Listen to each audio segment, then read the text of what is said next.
132 millions de dollars. Le budget militaire américain, à lui tout seul, est plus gros que les 10 pays qui suivent par après. Je vous pose la question, qui est un danger pour la paix dans le monde?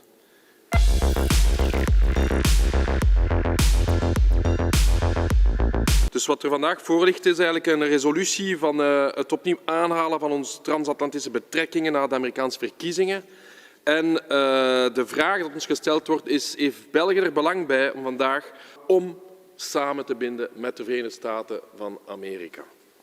Chers collègues, je vais tenter de vous démontrer aujourd'hui que je pense que c'est une mauvaise idée de faire ce partenariat stratégique avec une des puissances politiques et économiques les plus agressives de ce dernier siècle envers les nations du monde. Ik denk dat het voor het belangen van het werkvolk in België, van het Vlaanderen, Brussel, Wallonië, het werkvolk in Europa en de derde wereldlanden, dat dit strategische bondgenootschap tussen de Verenigde Staten en Europa een slecht ding is. Ik denk dat Europa er geen één belang heeft om samen te spannen met een van de gevaarlijkste wereldmachten in de wereld, dat de Verenigde Staten zijn. Et je veux vraiment vous le démontrer parce qu'aujourd'hui, les tensions économiques dans le monde sont dangereuses. Elles sont dangereuses, pourquoi? Parce que pour la première fois depuis 1945, une puissance économique ultra dominante comme les États-Unis vont être dépassées économiquement par d'autres puissances, notamment la Chine. Comment réagit une puissance impérialiste quand elle se fait dépasser? Et c'est l'expérience du dernier siècle qui nous le montre. Elle réagit par la guerre. Elle réagit par la guerre parce que l'armement est une supériorité qui est utilisée vers les autres nations pour pouvoir régler les conflits économiques. Or, les États-Unis d'Amérique ont une longue tradition d'intervention dans les affaires intérieures d'autres pays. Je vous rappelle, chers collègues, que la Charte des Nations Unies est très très claire. Après 1945, il y avait une sorte de pacte entre les nations de dire on ne va pas se mêler des affaires intérieures des autres nations. Dat was de basis van het einde van de Tweede Wereldoorlog. De lessen die getrokken waren, is dat geen één land, zelfs niet grootmachten, geen recht hadden om tussen te komen in de binnenlandse zaken van andere landen. Dat mocht niet meer, omdat daarvoor een Tweede Wereldoorlog gebeurd was. Eh bien, pourtant, ce sont ces principes-là que les États-Unis d'Amérique ont mis de côté. Chers collègues, permettez-moi de vous faire la liste des interventions militaires directes et indirectes des États-Unis d'Amérique depuis 1945. Les États-Unis, l'impérialisme américain, sont intervenus en Chine en 1945-1946, en Syrie en 1949, in Korea 1950-1953, in China 1950-1953, en Iran en 1953, au Guatemala en 1954, au Tibet entre 1955 et 1970, en Indonésie en 1958, la baie des Cochons à Cuba 1959, en République démocratique du Congo entre 1960 et 1965, en République dominicaine en 1961, in Vietnam 10 jaar 61-73, in Brazilië 64, in de Republiek of Congo 64, in Guatemala weer eens 64, in Laos 64 tot 73, en République dominicaine 65-66. Je n'ai pas encore fini, chers collègues. L'impérialisme américain est intervenu aussi en Pérou en 1965, en Grèce en 1967, au Guatemala à nouveau en 67, au Cambodge 69, au Chili avec la démission forcée par la CIA du camarade Allende en 1973, en Argentine en 1976, en Angola les troupes américaines en 76 jusqu'en 92, en Turquie en 1980, en Pologne en 1980, en El Salvador 81, Nicaragua 81, Cambodge 80 en 95, le Liban, la Grenade, la Libye en 86, en Iran en 87. Les États-Unis d'Amérique sont intervenus en Libye en 89, aux Philippines en 89, au Panama en 1990, en Irak en 1991, en Somalie entre 92 en 94. De Verenigde Staten van Amerika zijn tussengekomen in Bosnië in 95, in Irak weer eens in 92 tot 96, in Sudan in 98, Afghanistan 98, Joegoslavië in 99, Afghanistan in 2001. Les États-Unis d'Amérique sont encore intervenus en Irak entre 2002 et 2003, en Somalie en 2006-2007, en Iran entre 2005 et aujourd'hui, en Libye en 2011 et au Venezuela en 2019. Qu'est-ce qu'on a à dire à ça, chers collègues? Qu'est-ce qu'on peut dire qu'une puissance aussi dominante au niveau du monde est intervenue dans tous ces pays?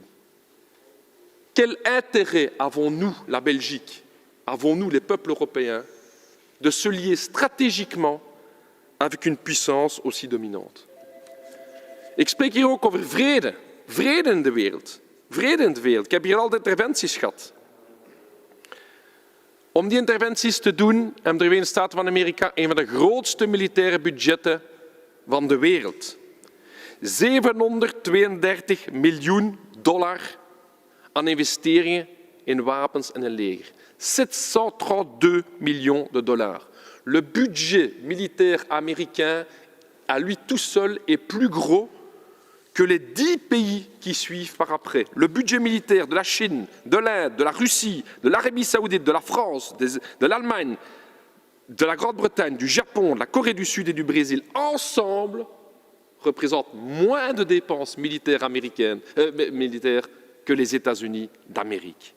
Je vous pose la question, qui est un danger pour la paix dans le monde? Wie is een gevaar voor vrede in de wereld?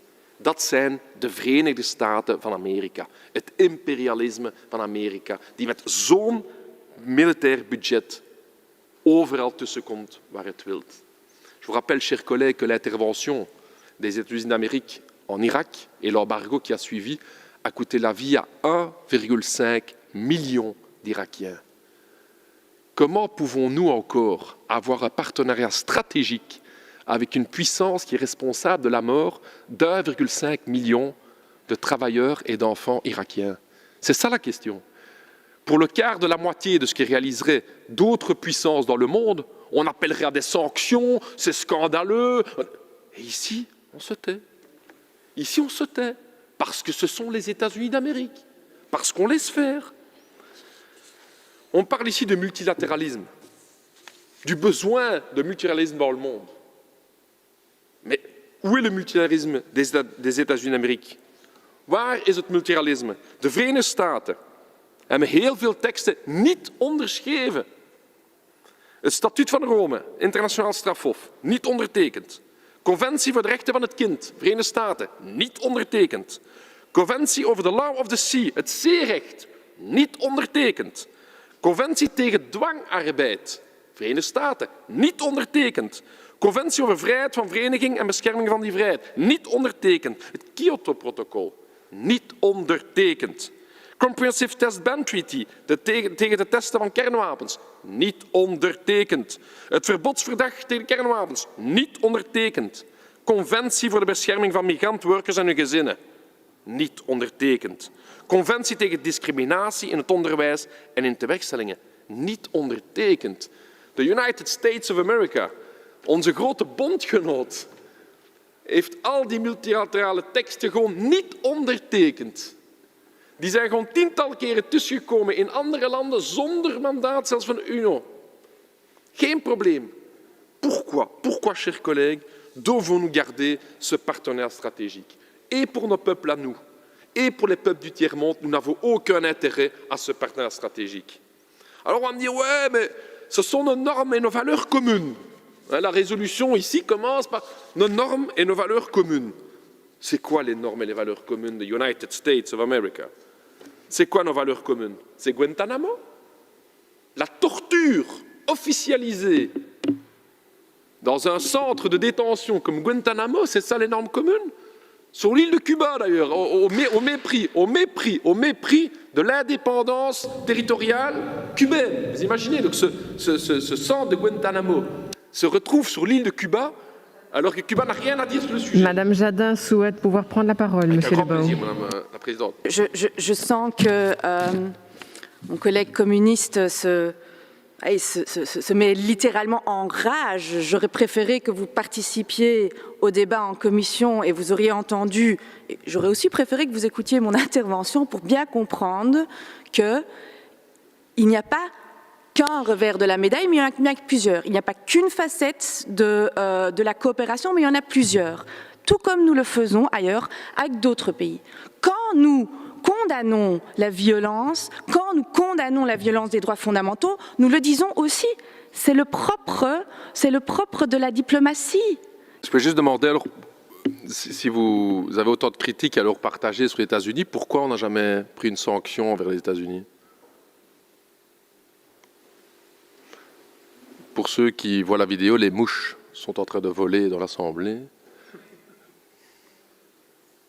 Et c'est ça la question. C'est ça la question. C'est que malgré les bombardements, malgré 1,5 million de morts irakiens, malgré la non-reconnaissance de tout ce qui se passe en Palestine et l'abandon par l'administration Biden de Palestine, jamais l'Europe va prendre la moitié du quart d'une sanction que les États-Unis d'Amérique. Par contre, toutes les autres nations du monde, là, il n'y a pas de problème, boum, boum, boum, etc. C'est ça le problème des 2 poids 2 mesures. Et votre résolution, elle parle effectivement d'un partenaire stratégique. J'ai parlé des normes communes. Les États-Unis d'Amérique ont 2,2 millions d'Américains dans leurs prisons. 2,2 millions d'Américains sont en prison. C'est ça les normes communes. 4,5% de l'humanité est américaine. Mais 22% de la population carcérale dans le monde se trouve aux États-Unis d'Amérique. C'est ça les normes communes. C'est ça les fameuses normes communes qu'on parle avec les États-Unis d'Amérique. Le nucléaire, l'armement nucléaire. L'administration Biden annonce un remplacement de l'ensemble de l'arsenal nucléaire américain à hauteur de 1,7 milliard de dollars. Où est le danger pour le monde? Les relations entre États. Permettez-moi quand même de parler des relations entre États. Il y a 3 semaines, enfin, il y a qu'à 5-6 semaines, tout le monde parlait ici d'un hacking. On n'avait aucune preuve, mais ça venait de la Chine. Les Chinois avaient hacké le Parlement européen. Oh, tout le monde en parlait, c'était bras-le-bas de combat. Mais que font les États-Unis d'Amérique? Les États-Unis d'Amérique, tout simplement, ils mettent sous écoute téléphonique officiellement nos premiers ministres. Madame Merkel, toutes ces conversations, via le Danemark, la NSA américaine, met l'ensemble de nos premiers ministres sous écoute. Que fait l'Europe? Rien du tout, non, sorry, on va essayer de parler pas trop vite la prochaine fois au téléphone, comme ça vous entendrez mieux nos conversations. Edward Snowden nous apprend que les États-Unis d'Amérique, via le programme PRISM, filtrent l'ensemble de nos communications par mail européennes. Tous nos mails, que vous envoyez ici les uns les autres, hop, ça passe par les États-Unis, hop, ça revient, c'est filtré. Et on dit rien. Pourquoi? Parce que c'est les États-Unis d'Amérique. Pourquoi ce 2 poids 2 mesures? Pourquoi laisser passer ce genre de questions-là? Donc, mes chers collègues, je pense, et je clôturerai par ça, nous sommes dans un moment historique particulier, avec un grand danger au niveau du monde, et je vais reprendre des penseurs marxistes qui me tiennent vraiment bien à cœur, justement, effectivement, parce que je trouve que les analyses faites au début du XXe siècle sont être pertinentes. Et je trouve que ce qu'un mec comme Lénine disait sur l'impérialisme était intéressant. Il parlait de la fusion entre le capital bancaire et le capital industriel.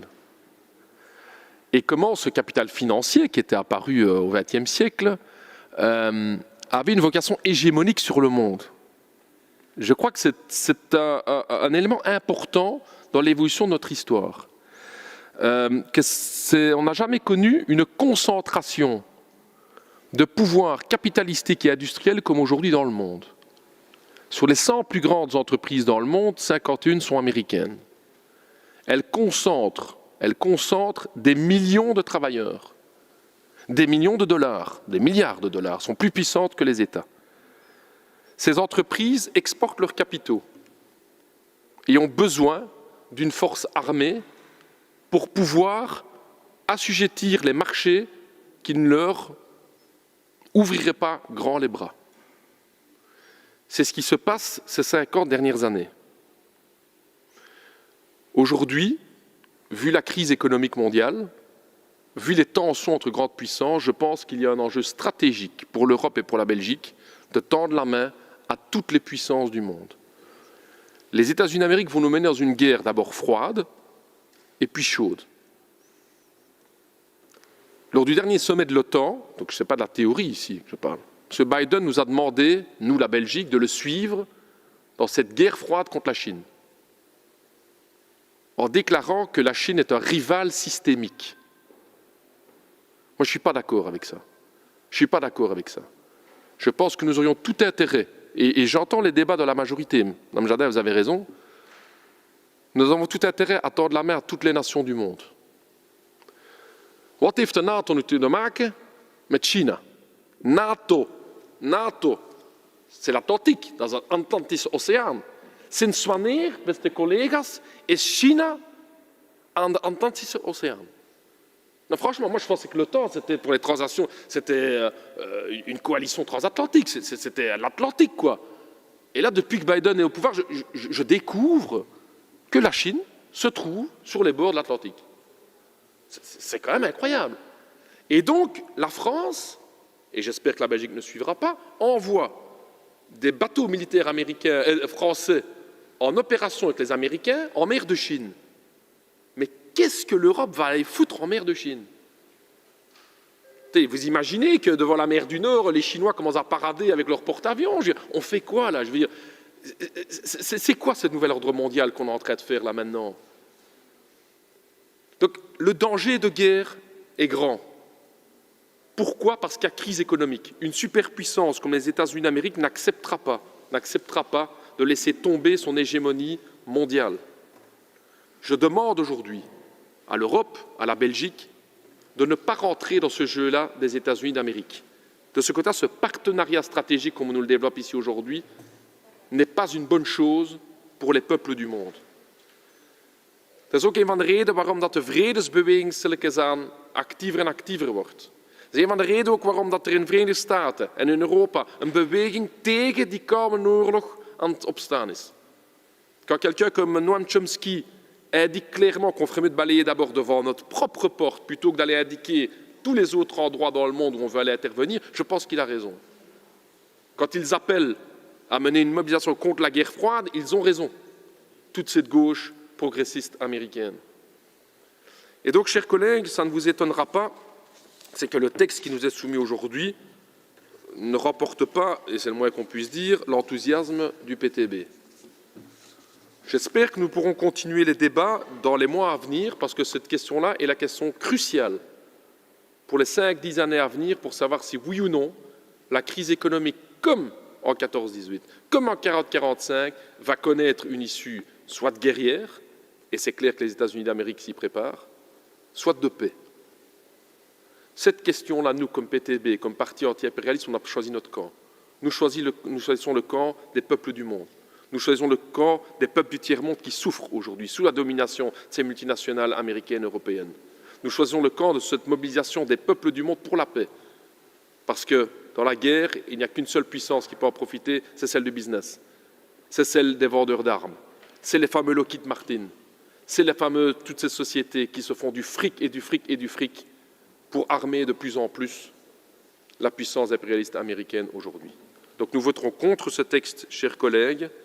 Nous voterons contre toutes les initiatives de jonctionner complètement l'Europe avec les États-Unis d'Amérique, et nous espérons que l'Europe pourra jouer un rôle de paix et pas un rôle de défense de ses propres intérêts géostratégiques basés sur le business. Nous, on ne veut pas rouler pour les Philips, on ne veut pas rouler pour les multinationales américaines, pour les Volvo et tout et quanti, les Renault et compagnie. Ce qu'on veut pour nous, c'est de rouler pour les peuples du monde, pour les travailleurs. Et les travailleurs n'ont pas intérêt à ces guerres inter-impérialistes. Les travailleurs ont intérêt à la paix et à les avancées sociales.